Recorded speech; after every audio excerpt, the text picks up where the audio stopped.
I'm Darren Lewis. I'm here with Troy Townsend. It's been wonderkids weekend with so many big talkers in the Premier League.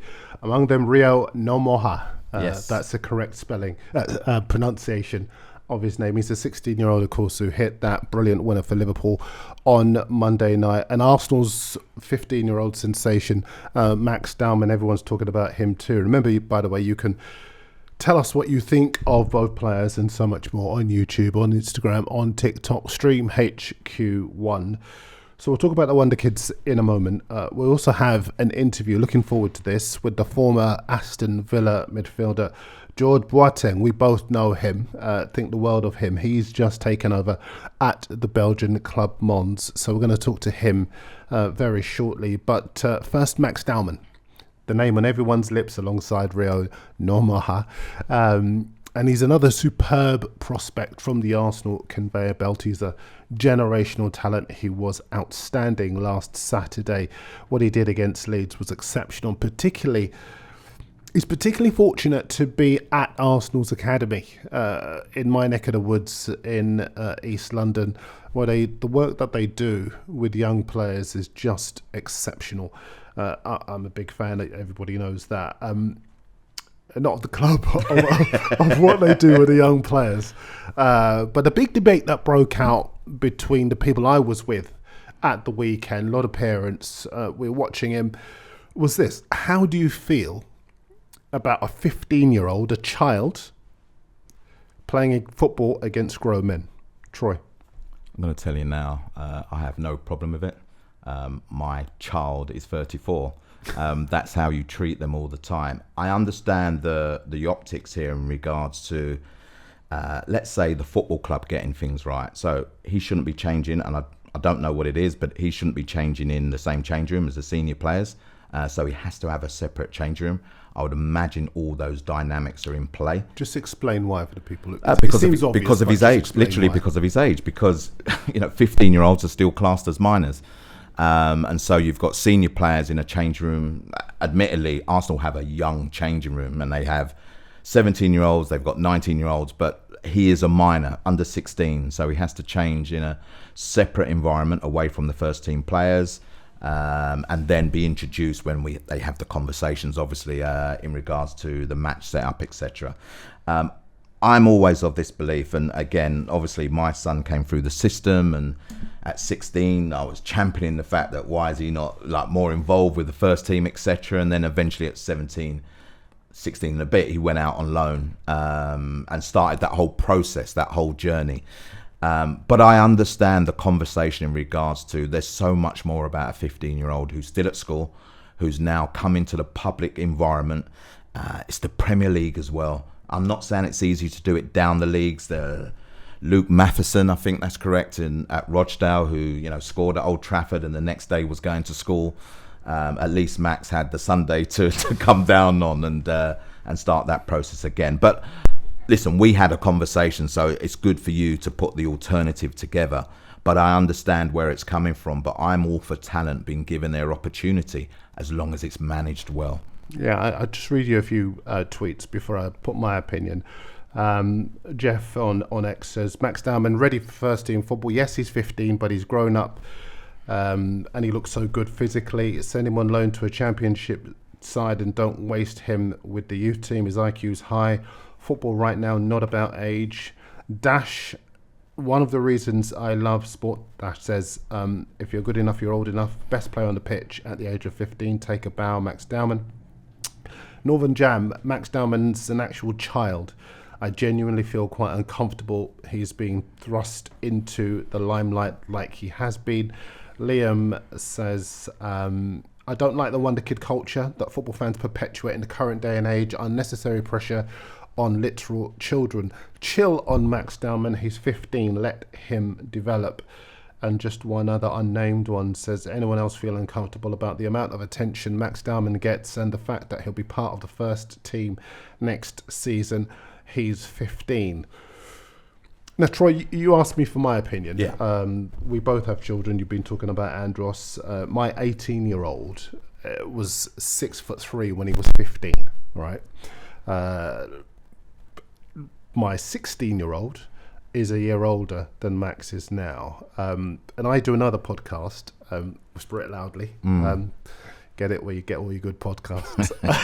And the guys on there are completely split. I say this. I love fresh talents in football. I love new names. I especially love to see generational talent. Spain's got Lamine Yamal. Arsenal have had Fabregas, who was 16. Everton had one in Wayne Rooney. Liverpool have got one in Rio Nomoha. They're all magnificent. And I've got to concede, before I became a dad, my take on this was just the same as everybody else. Excitement, how good he could be, what he could achieve in the game. Since I've become a dad, my perspective's changed. Because I think that however good a 15-year-old is, however robust, however strong, he's still a child. And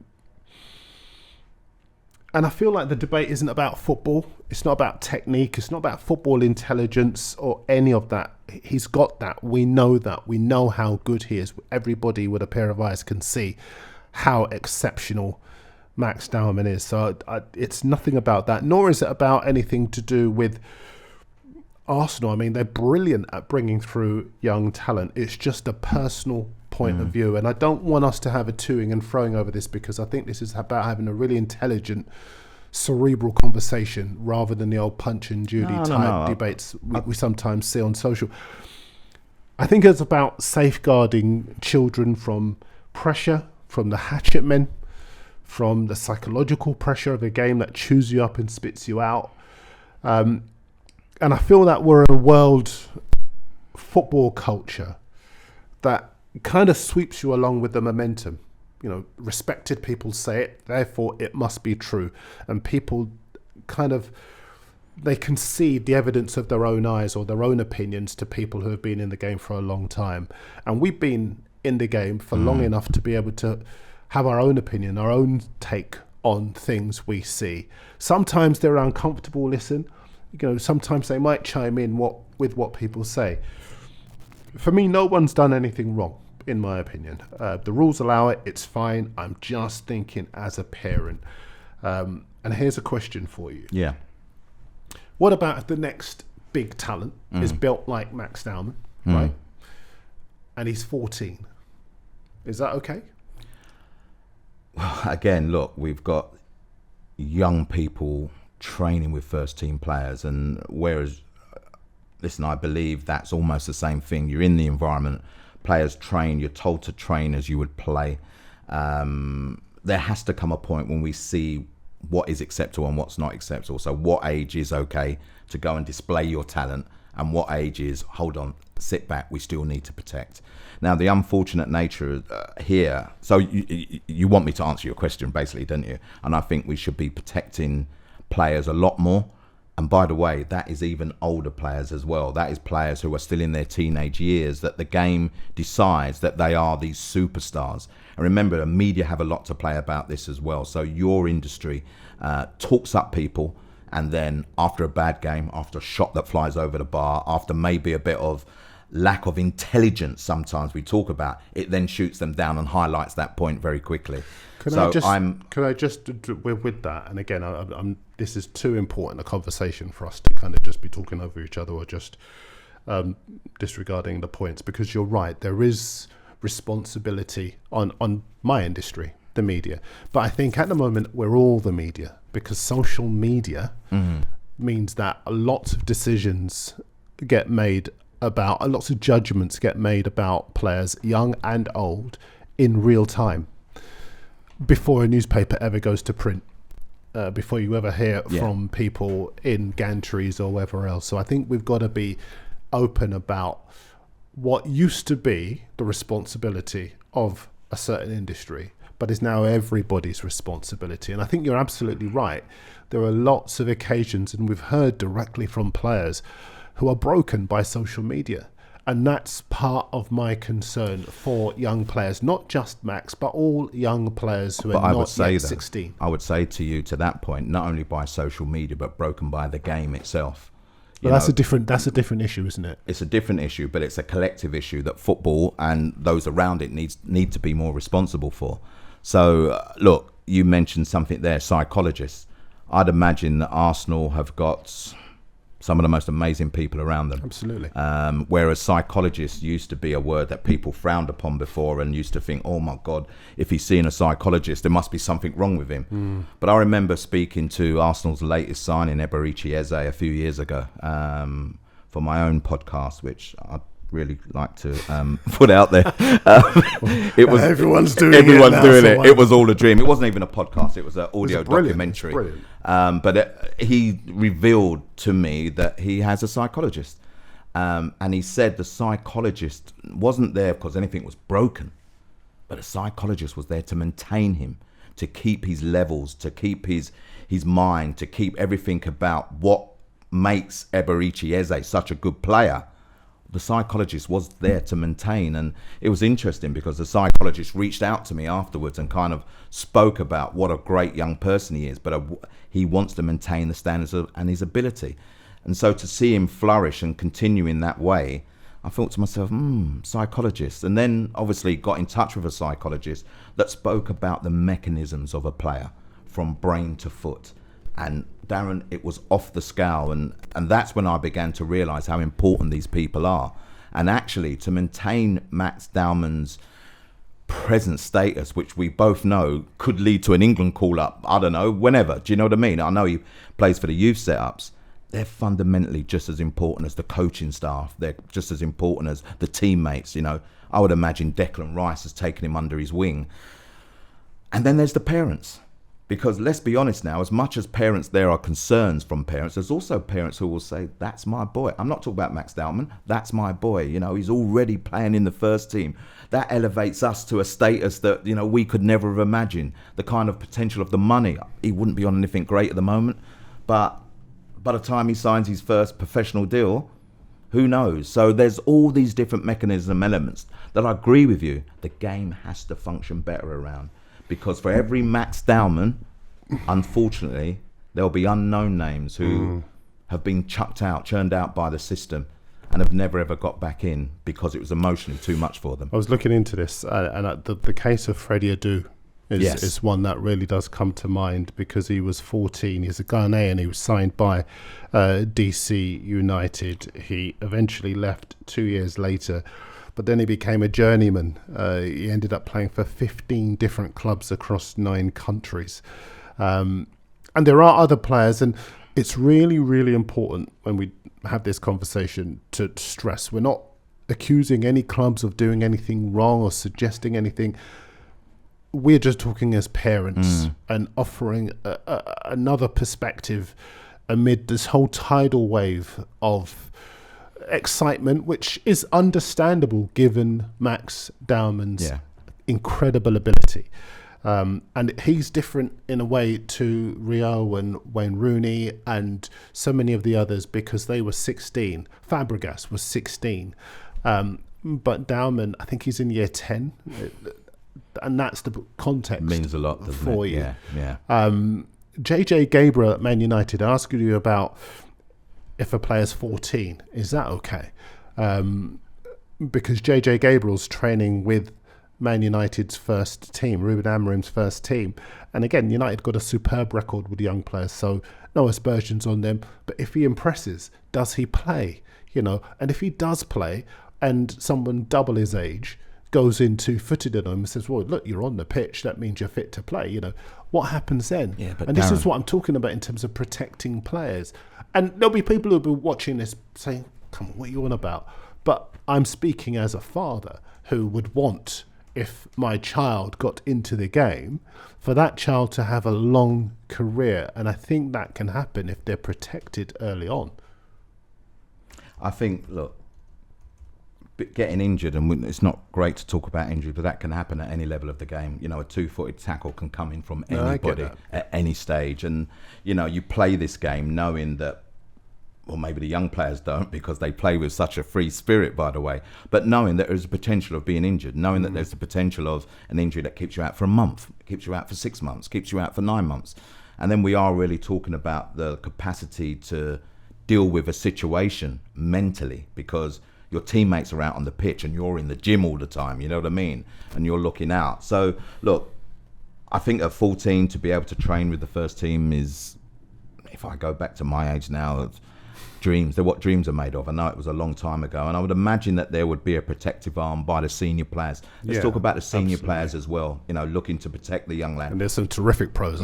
Wanting them to express themselves, obviously, but also wanting to be mindful that they don't put that two-footed tackle in, and maybe, we don't know the situation at Manchester United, but maybe once it gets closer to match day, maybe he's taken out so that actually he doesn't experience that, as the lads are looking to impress the manager to be able to be selected to the side. So maybe he does a certain amount of the training throughout the week. I would imagine it's this situation, and then come, match day -2, he's taken out, because then they're doing tactics and they're really involved in the detail behind what they're going to do when they play the game on a Saturday or a Sunday. I was also looking at a kid called Kevin Sullivan. He's an attacking midfielder. He's only 14. He made his debut for Philadelphia Union in the MLS. There are more cases than you think of the players getting younger and younger. Let's see what our guest thinks. George Boateng played for Coventry, Aston Villa, Middlesbrough, Hull City. He was a winner of the Football League Cup with Borough in 2004. He signed for his first club, Feyenoord, at 16, where he was a utility player. I know you know him, Troy, and you know that he does a lot of good work with young players as well. So I spoke to him a bit earlier. Here's what he had to say. Yeah, I haven't seen him play yet, but of course, I've heard his name, and I heard that he's made his debut at 15 years of age. It's incredible. If you think about it, how can a 15-year-old play men's football in this day and age with the intensity of the game, the physicality of the game? But the first thing that came into mind, Darren, for me, was the welfare officer. He's underage. Where does he change? Half time? Where does he shower? What does his parents think about that? And all these things and implications that come along, which Arsenal have to deal with it.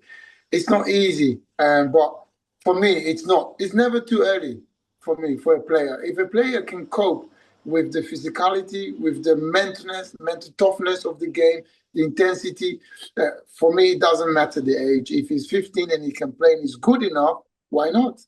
Yeah, you said it. You know, when I made my debut at 16, there was no social media at all. I could cope with the physicality of the game. I could cope with the tactical side of the game. But obviously, I needed to learn how to win. And at 15, you don't quite have that yet. You have the will to win, but you need to know the how. And that comes with probably going out on loan, maybe training more with the first team.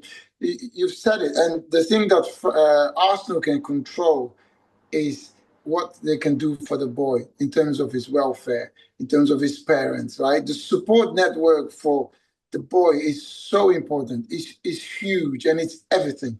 Unfortunately, we live in a day where social media is the most influential tool in this day, and that is something that Arsenal can't control, and the boy can't control, and his parents can't control. So, if I hope not, God forbid, if he plays away from home and fans start to abuse him online, etc., this is where then people have to draw the line to say you have to be careful. So they have to protect him and have to really create a good support network around him so that Max will feel comfortable at all times to play his football. You really do talk from a position of knowledge. You played nearly 400 times in the Premier League, and you've coached at a number of English clubs.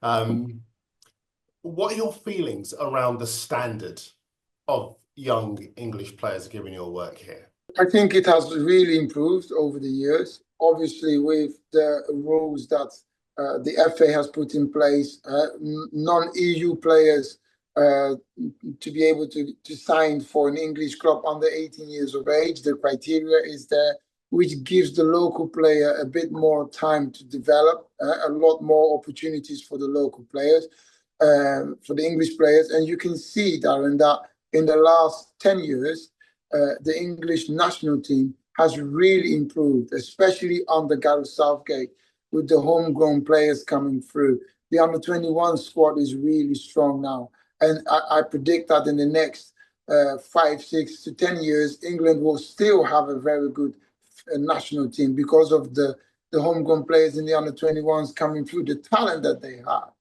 The level of the Premier League is really high for me in terms of the creativity, the high distance running, the physicality, the speed of the game is a lot faster than when I was playing. The only thing that I probably have my reservation is, do we still have enough mavericks in the game? In my time, every club had mavericks. Every club had unbelievable characters. You look at Arsenal with Vieira, with Petit, with Ljungberg, Nicolas Anelka, with Thierry Henry, even Tony Adams to go a little bit in the early stages of the Premier League. These were mavericks. These were people with characters. And you look at United with Roy Keane, with Jaap Stam, with Vidic, with Ruud van Nistelrooy, Teddy Sheringham. These were, for me, like a proper Premier League top players. And I miss those in this current day in the Premier League. Having said that, there are some top players still in the Premier League, which has become a brand, a global brand. And everybody, everywhere, even here in Belgium, I was speaking to my staff and I asked them, so if you look at the top 5 leagues, which one is the best? Which one do you enjoy or you like mostly to follow? And they all said, for entertainment and for football, I follow the Premier League. And that is just a fantastic compliment to the brand itself and to the game. And everyone you speak to outside of England follows and love watching the Premier League. Yeah, I think the word you're looking for was warrior. Warriors. Because the Warriors, you're absolutely right. Keane, Vieira, Tony Adams, these are players who would really die on their shields in sporting terms, aren't they? Yeah. You would have played against one or two as well. Yeah, of course, all of them. I had a battle of 13 and a half seasons with the pair of Patrick Vieira and Emmanuel Petit, and then you had Roy Keane and Paul Scholes. As a pair, you had Steven Gerrard and Alonso at Liverpool. You then had Michael Essien at Chelsea. It's just unbelievable players that people ask me, so who was like your worst enemy or the worst player to play against? And I always said, it's not the individual. It was always the pair in midfield. Yeah, how they work together. One goes short, one goes long. And they rotate, and then you have to work together. And that caused a lot of problems in my time. And they were exceptional players. I've enjoyed it. I'm happy to say that I never had any individual issues with anyone personally. If you look at the battle between Roy Keane and Patrick Vieira, I have to say that I never had such a difficult relationship with anyone in particular. 2 questions. Who was the guy who was alongside you that you felt was the most effective in terms of a partnership? And of those partnerships you just mentioned, which was the most formidable to play against, in your opinion? Well, I had the luck to play with alongside Bolo Zender when he came to Middlesbrough. And I think Bolo and me, we knew each other, obviously, from our time in Holland when he was at PSV Eindhoven Academy, getting to the first team. I came through the academy at final to the first team. So we used to battle against each other. And then we used to battle together in the national teams. And then he signed for Middlesbrough. So when he signed and he played alongside me as the 8, I was the 6. It was just like a perfect marriage. I knew where he was every time I received the ball. And we had lots of banter in the dressing room. Sometimes we went too far. So at Middlesbrough, they started giving us the nickname of the 2 Dutch annoying boys because of the antics that we were always up to. But he was on the pitch with me. We were really fantastic. And the pair that was really difficult to compete against on the day, and not just on the day, on any day was Roy Keane and Paul Scholes. Because not only were those 2 amazing as the individual players, as a pair, they were fantastic, but they had also somebody called David Beckham on the right, and another player that we may know, Ryan Giggs on the left. And then you had Teddy Sheringham, you had Dwight York, you had Andy Cole up front. And if that didn't work, they also had Teddy Sheringham to come on. Solskjaer also, yeah. So the pair was, for me, whether it was home or away, they were always unbelievable to play against. You were unbelievable as a player, inspirational as a coach as well. We'll get to that in a second, but you're now at Mons in Belgium. I gather these are exciting times for the club as well. They've just been taken over. New vision, new head coach. Tell us about the club. Yeah, fantastic opportunity for me. I've been working my coaching career started at the top. I became manager straight after playing in Malaysia. And then I decided, Darren, that if I want to be a good manager, I have to mirror my playing career, and which is start in the academy, work your way up, try and get a pathway to the first team somewhere. By that time, you have enough knowledge and experience of how to manage the group, but also about team performance, about how to get a group together who can play together and win games, right? So I then decided to join Blackburn Rovers in the academy and work my way up. And last year, I felt really strong mentally, tactically, and in terms of knowing the person, people to manage around you. I felt ready to manage myself, my own team. So when the opportunity came with Mons, I thought this is perfect. It's a club in transition. It's a club that's just been taken over, a club which was semi-pro, and now we are moving into full-time. So the staff gonna go full-time. The players are going full-time. The facilities are going to be improved. So we really want to work and try and establish the club into the top tier of Belgian football. In 2015, Mons was in the top tier Division 1 of Belgian football, Belgian League, and they got relegated, right? And then there were two local businessmen who bought the club and built it up. They've had two promotions in the last 2 seasons, and now they are in the third tier.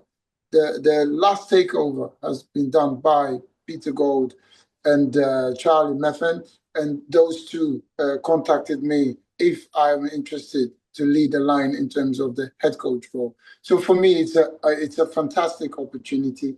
I can build my own team, and I can try and assemble the staff together that I feel are capable to take this club to the next level. There is no secret about it, Darren, that yes, I came here, of course, to develop players to get better, but I also want to get promoted. I want to take this club back to where it was. It's not going to be easy. It may take some time. I know that, because the jigsaw is not always perfect. You have to manage what you've got and try to build every time. As long as I feel that we are making forward strides with the club in terms of the players, the facilities, the professionalism, then I am happy where I am to still build on my coaching career. Well, you played nearly 400 times in the Premier League. I mentioned that earlier in this interview. You are a winner with Middlesbrough in the League Cup, and you were part of a very, very impressive Aston Villa side as well. What sort of football will your Mons team play? Well, my philosophy stems from my upbringing in the Netherlands, which is possession-based football. But people think when you mention Netherlands, they think, oh, you're going to play 4-3-3. But it's possession-based football in a back three formation, whether it will be with a flat 3 or 2 strikers and a 10, or we create a box. We would look at that depending on the opposition. But it's possession-based football with aggressive press out of possession. We try to suffocate the opposition and force them to make mistakes, and we utilize that.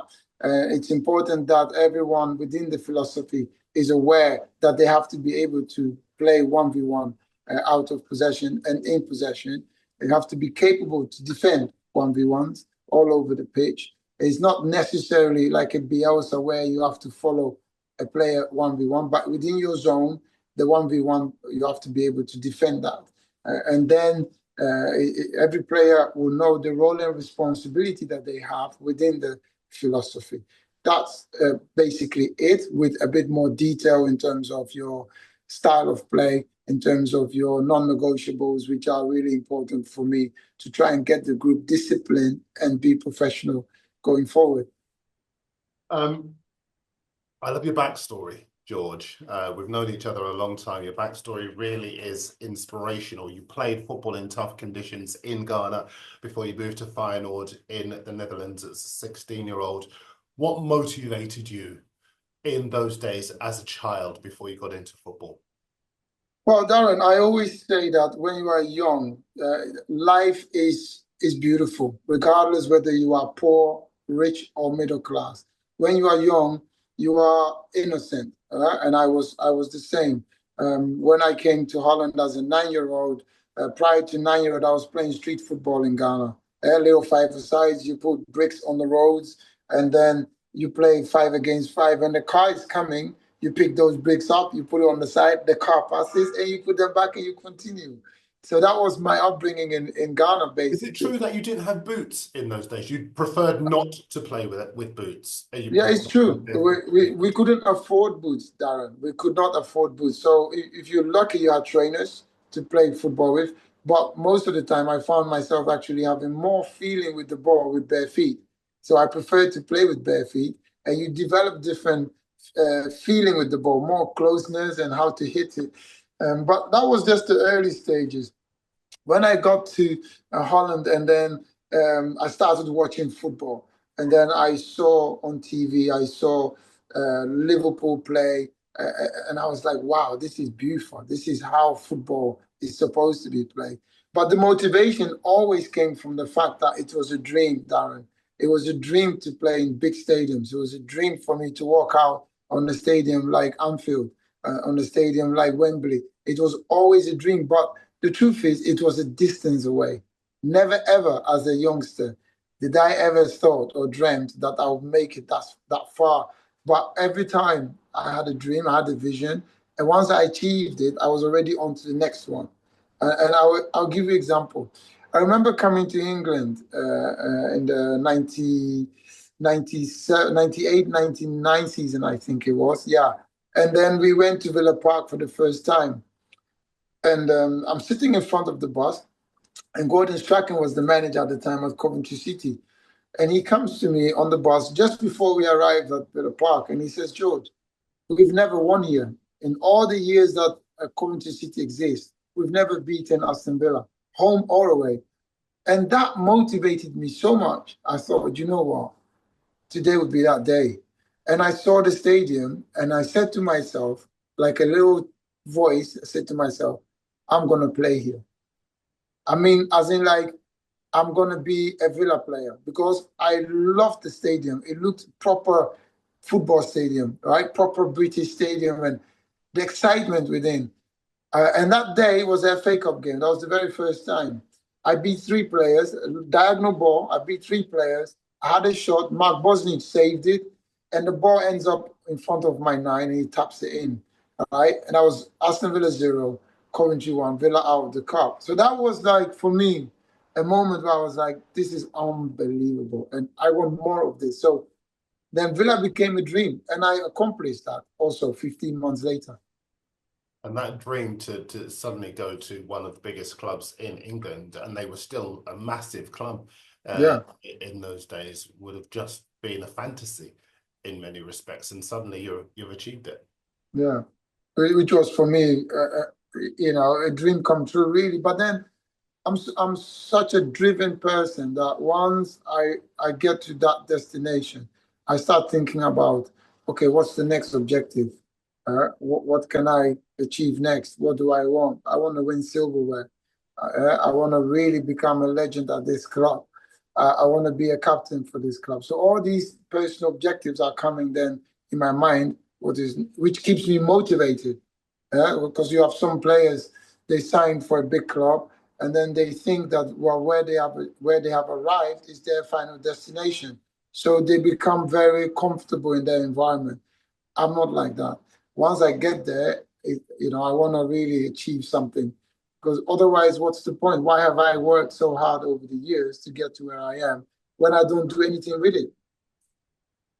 You mentioned Liverpool a few minutes ago, and I was particularly struck by the fact that there was a specific game that inspired you to fall in love with English football. Tell me about that game.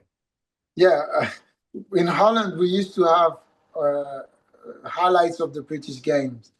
But back in those days, Liverpool with the team of Alan Hansen, Aldridge, Ian Rush, they were like dominating the English football. So I used to watch the highlights of Liverpool. And then there was this person called John Barnes. He was the only black player in the squad. And he was so good in midfield. The way he ran was really powerful, but it's almost like gliding over the pitch, and just his technical ability to control the ball and to pass was just beautiful, mesmerizing to watch at times. And I watched this game where Liverpool won 4-3, and I was just blown away. I was like, I'm going to support Liverpool. This is the team I want to support. I fell in love that day with English football. And then guess what? When I came over and Coventry signed me, I made my debut at Anfield. Lovely. And that was just crazy. It's just, you can't write it because... Did you win? We lost 1-0, but I was chosen man of the match.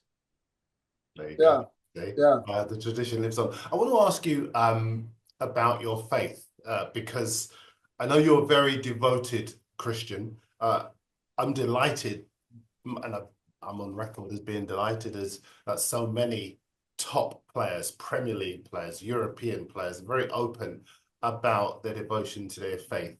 How important has that faith been in your career? And in a wider context, are you also pleased that players are much more comfortable being open about their religion? Yeah, very much so. For me, when I went to manage in Malaysia a year, prior to that, I've heard about the Muslim religion, but to be honest, Darren, between you and me, before 2014, I knew nothing about the Muslim religion. And then when I was in a Muslim country, I learned so much about the religion, about the Muslim religion, that I started giving them a lot of respect in that field. So when I became assistant coach of the Ghana national team, we had half of the squad being Muslim, Mohammed Kudus, Kamal bin Suleimana, Mohammed Salisu, all of them were all Muslim. So then you realize that as a coach, Fridays is their prayer time, usually around lunchtime. So you have to make preparation and availability for them to have that moment where they can go to the mosque and pray.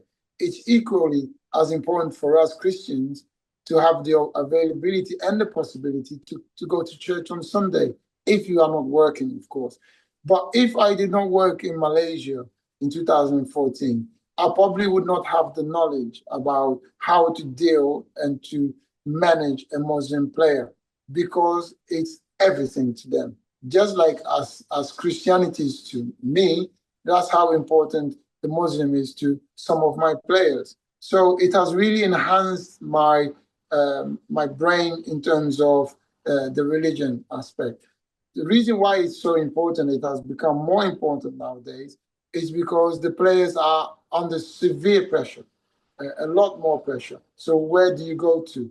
If you don't have the support network around you, the religion becomes even more important. If you have a good support network around you, the religion is a plus and it's your everything, or the other way around, depending on how dedicated and how devoted you are as a person. For me personally, I've always found that my religion always allows me to be humble, always allows me to respect the opponent, to respect other people.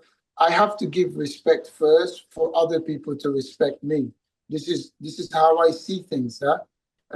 Everyone is free to choose and to believe in whatever they want to do, believe in it. But for me, I believe in Jesus Christ, and that for me is my religion that I believe in. And it's important for me to read the Bible, and it's important for me to go to church when I'm not working. And I know that we are not all perfect. We continue to make mistakes as we try to better ourselves each day in life. But it's important also that people know that you can only try to improve your own environment. If you try to improve your own environment, they would then improve also one or two within their circle, and gradually then we may have a better social living together with a better, more understanding. The players now have so much pressure, and they are so much under pressure, that the religion has become the most important thing, because they have somewhere to go to where they can be at peace and find themselves the tranquility that they need, and the peace of mind where afterwards they feel calm and ready to perform.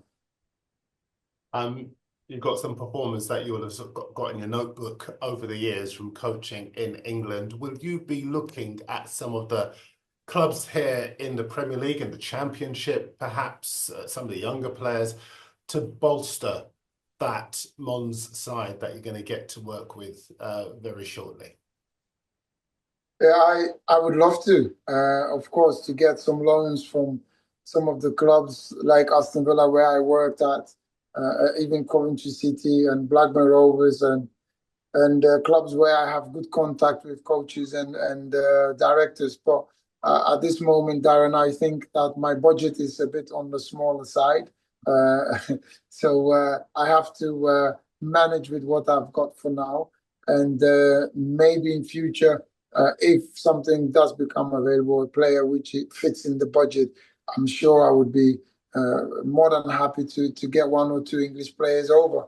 It's a great experience. You can probably compare it maybe to say like it's a League One level, where you can get players to come and get some playing time, some experience before they can go back so that they can go back to their parent club and kick on from there. I will not. I'm open for, of course, the English clubs. Equally, I keep following it because I've lived and worked for many years in England. Even though I'm in Belgium and it's close to home in Holland, England is still my second home, where I like to go to and still follow everyone. Listen, it's been a real pleasure talking to you. I hope we will talk as the season goes on. We can chart your progress at Mons. I'm sure you're going to do a superb job, because you've left every place you've ever been better than you found it. George Boateng, thank you very much indeed for joining. Thank you so much. Cheers, Darren. Speak soon. Cheers. Take care. Bye. Love talking to George. Delighted that he's back in management. It's important. And I often say sometimes, if you can't get it, I know he wanted to manage in this country, but if you can't get it here, don't be put off by the prospect that you'll never be a manager. So go abroad, spread your wings. Look at Liam Rosenior, unjustly sacked as far as I'm concerned. Yeah, but look at what he's doing at that football club and taking them into Europe. So obviously we wish George all the best, and we'll be obviously keeping a keen eye on him as well. We will indeed. Let's talk football and this weekend's football as well, because Liverpool play Arsenal. No Bukayo Saka, injured, out for 4 weeks. And I think it says a lot about where Arsenal are, that there isn't the panic that there would have been last season. Well, they've done the market very well, haven't they? And their latest signing, Eberechi Chiesa, seems like he'll just come in and make his debut immediately in the hotbed of Anfield. In the past, I think there would have been a worry. Saka obviously being injured. We're not sure about Odegaard, and we're not sure about Havertz in terms of length of time that they may be out. But this is definitely, particularly in their forward areas, an Arsenal squad that is now equipped to deal with those pressures. And to deal with the atmosphere that they'll go into at Anfield, but also to be able to set up in the way that Mikel will want them set up. This is an Arsenal team, and listen, I'm going to wash my mouth out after this, but this is an Arsenal team with a great opportunity to deliver for that football club finally. And I think the fact that they can bring in the quality of player that they can now to overcome adversity, Saka being out again. But it also says something maybe slightly about training methods. 2 weeks into the season, we've seen Arsenal carry a number of injuries. We've seen, if I may add, Newcastle carry a number of injuries, and it's not nice and it's not great, but maybe the intensity of what this season is bringing has had an impact already. What do you mean by that? I think everyone knows they've got to be on their guard. Arsenal, year after year after year, we talk about them. Yeah, they're the champions. They're going to be the champions. And they fell. There's no other word to use. They fell and they finished second. So I think this year, I think the tempo's up. The fact that they've spent money has now applied more pressure to the football club. Maybe training methods have changed slightly, but it's really early in the season for those players to pick up injuries in that way. You know, hamstring injury for Saka. They can't become the norm, hamstring injuries for wide players. If you look at the number of wide players that have picked up those kind of injuries because of the dynamics of their body and the position that they play. So look, they should still go to Anfield in full heart, is what I'm trying to say. Is literally the fact that they have enough quality now to be able to overcome and actually give Saka some probably well-earned breathing space, although people will say it's only the start of the season. Can you call the result? I can't, and I'll tell you why I can't. Because I'm not over-empowered by Liverpool's defensive qualities at the moment. We've seen them concede 4 goals in 2 games. 2 of those goals against a 10-man Newcastle team. One of the goals, you know, a straight launch down the middle. How many times have you seen a launch down the middle and Liverpool's centre-halves just come in and boom, just head it away to where it needs to be? This time, you know, they didn't deal with it very well. They didn't deal with Semenyo's quality last week, driving straight down the middle of that defence, midfield defence. And I thought Gravenberch would again come in and provide some good quality to block that hole up, provided a goal as well. So it's always nice that he can add a goal. But they're missing something. And they're missing something that, for me, I'm going to take you back. Sorry, it's just crossed my mind. Kirkes is defending for the first Newcastle goal. I think that's got to be a worry, and that may lead to Andy Robertson coming back in, because it wasn't defending. We have to use that in inverting commas. Didn't challenge for the ball, didn't put the player off, lent his bum into, and just didn't do anything at all. And I've questioned. Maybe he's not settled at the moment, but I've questioned his introduction ahead of Robinson, because I don't quite think he's up to speed, and it's those little bits that they're going to have to look after. Robertson. What did I say? Robinson, yeah. Robertson, yeah, of course, yeah. Know him well. So for me, it's a difficult one to call, but can I be controversial, which I think this result will be? Go on. Liverpool 1, Arsenal 2. Oh, I said it. Interesting. Yeah, Liverpool 1, Arsenal 2. Okay. To be honest with you, I'll go the other way, only because I think as many issues Liverpool have got with their defence, going forward they will score goals all day, and you can't really tell which of their front 6 is going to get those goals, because they've all got that capability. So I'm going to go Liverpool to win 2-1. Oh, so we'll put it this way. And also, just very quickly, I said this in the first show last week, I think what they need is another defensive midfielder. You said that, yeah. Not necessarily, and people obviously think Gahey's going to be the answer, but unless you get protection for that back four, and that's where Arsenal are so good, because they've got so many superb players in that engine room to do that work of shielding the back four. But for me, then, you're asking Liverpool to play another way. Possibly. I believe Gueye will go. Crystal Palace are looking at centre-halves, and Akanji apparently is the latest one that they're looking at. So they're doing that, obviously, to make sure that if the impact of Gueye leaving is not as massive as it could be. But just on the extra centre midfield player or extra defensive player, I think that changes the way that Liverpool play. And if Slot is looking at a progressive nature with full-backs involved, with wide midfield players involved, with wide forwards, I don't think an extra one in midfield does it for him. You said that you had to wash your mouth out talking about Arsenal. Now we're going to find out why, because your beloved Spurs, terrific win for them at the weekend over City. What impressed you most? You know, they set up very much in the same vein that they set up against PSG. I'm beginning to understand this Thomas Frank Tottenham Hotspur now, and it's at the moment it's a beautiful thing to watch. There has to be that caveat, is that Ange Postecoglou started in the same way, and after game 10, Spurs fans were saying they'd won the league. So I know we're only 2 games in, but there was the one that's impressed me most is Sarr. Why? Just his ability to cover ground, his ability to shut people down in areas that actually we don't normally see midfielders in.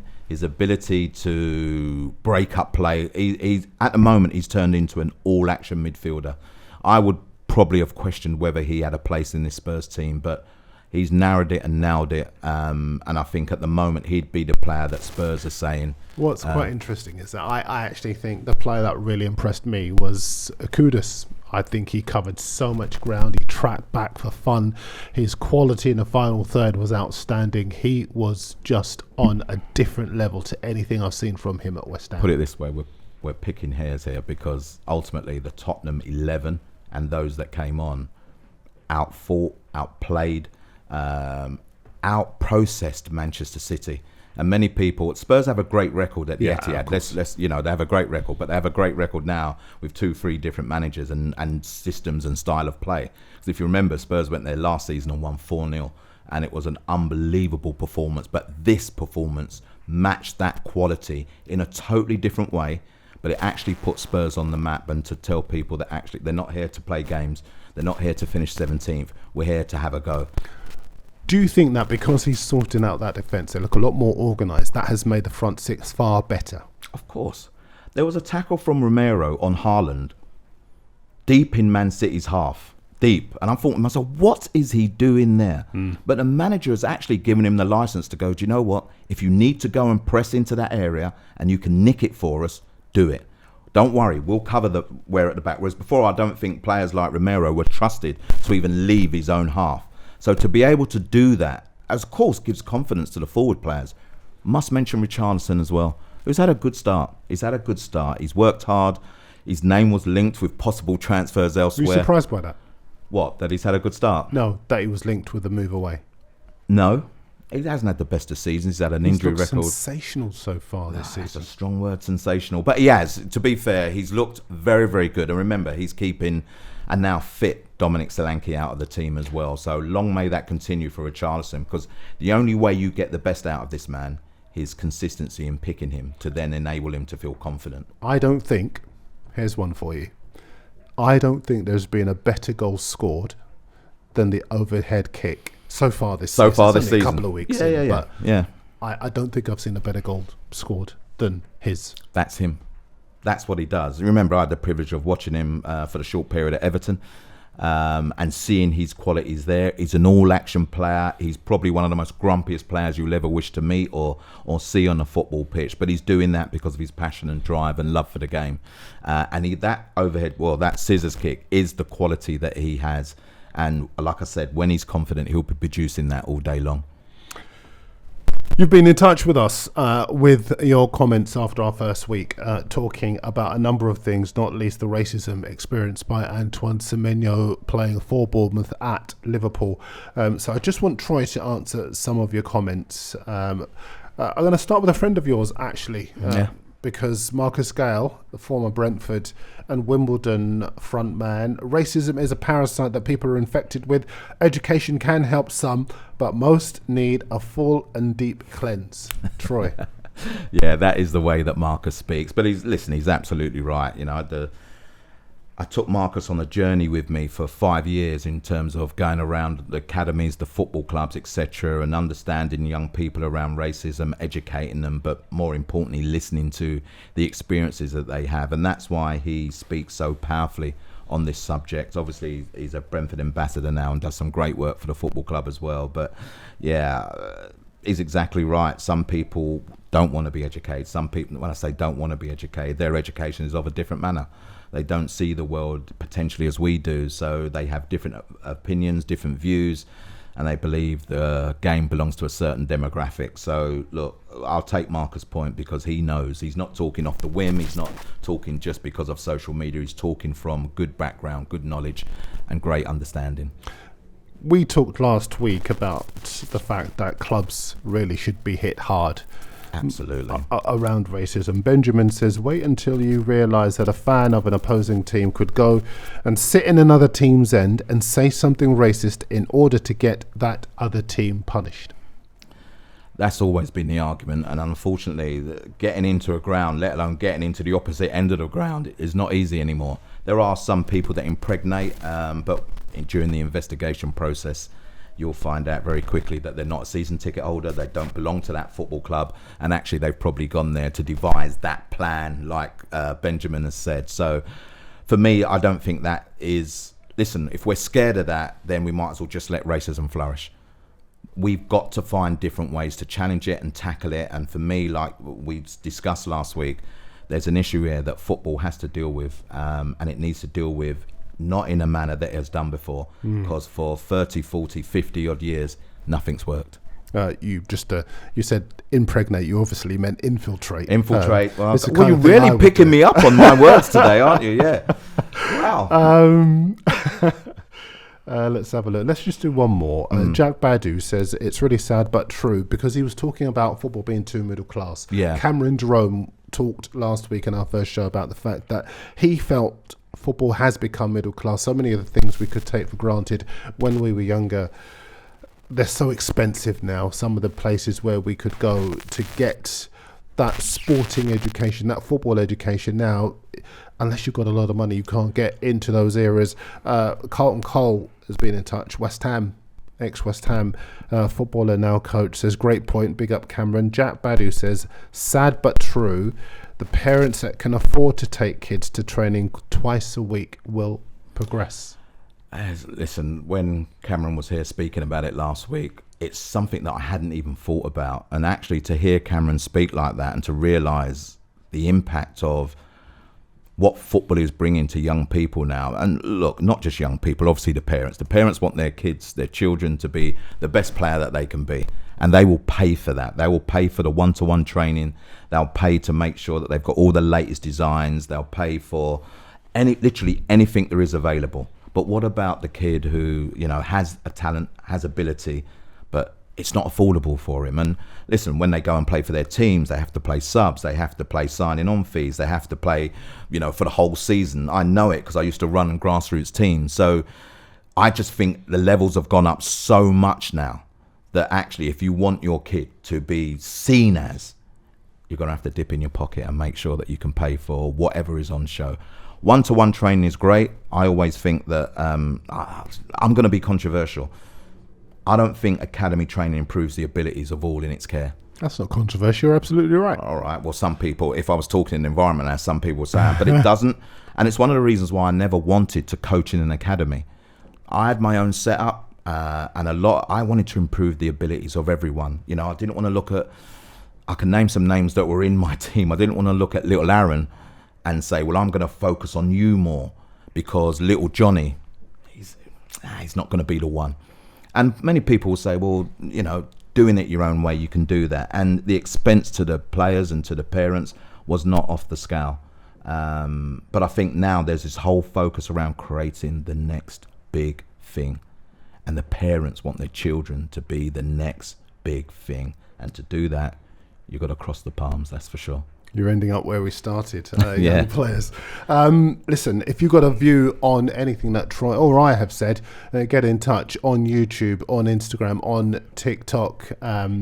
We are at StreamHQ1. We look forward to responding to some more of your comments next week. We're going to be back next Tuesday to talk football and the stories behind it.